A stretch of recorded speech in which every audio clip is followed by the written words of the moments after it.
प्रणिपात दोस्तों, ये हमारा पार्ट 4 है। हम पार्ट 3 को थोड़ा दोहरा लेते हैं। पुरुष और प्रकृति परम ब्रह्म से बाहर आते हैं। आने के बाद सृष्टि के लिए सोचते हैं। तभी आकाशवाणी होती है। फिर दोनों तपस्या में मग्न होते हैं। तब उनके शरीर से जल का स्रोत निकलते हैं और फिर वो दोनों उस जल के ऊपर विश्राम करते हैं। जल का नाम नीर है, तो पुरुष का नाम नीर से नारायण होता है और प्रकृति का नाम होता है नारायणी। अब आगे बढ़ते हैं। नारायण एवं नारायणी विश्राम कर रहे होते हैं कि उन दोनों की शक्तियाँ एकत्र होके पंचभूतों की सृष्टि होता है। उसके कुछ समय उपरांत मन और दशेंद्रिया की सृजन होता है, किंतु वो सभी तत्व मन और दशेंद्रिया अचेत अवस्था में था। ऐसे कुछ और वर्ष पश्चात नारायण की नाभि से एक सुंदर मनोहर कमल निकल के आते हैं।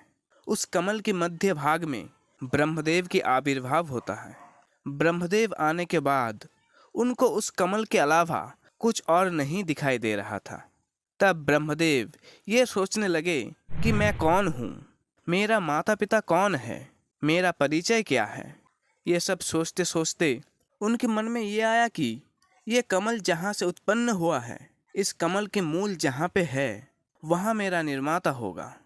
ये सोच के ब्रह्मदेव उस कमल की नाल पकड़ के नीचे जाने लगे।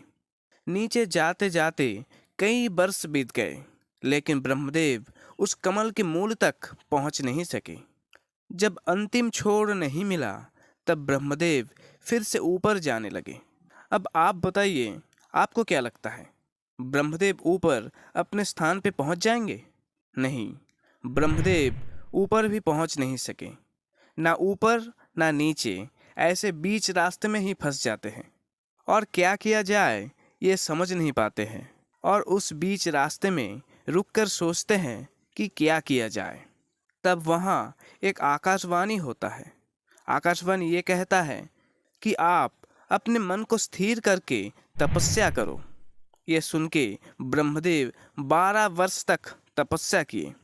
उस तपस्या से प्रसन्न होकर शंख चक्र गदा पद्मधारी स्वयं नारायण उन्हें दर्शन देते हैं। अब आगे क्या होता है ये हम अगले वीडियो में जानेंगे। धन्यवाद।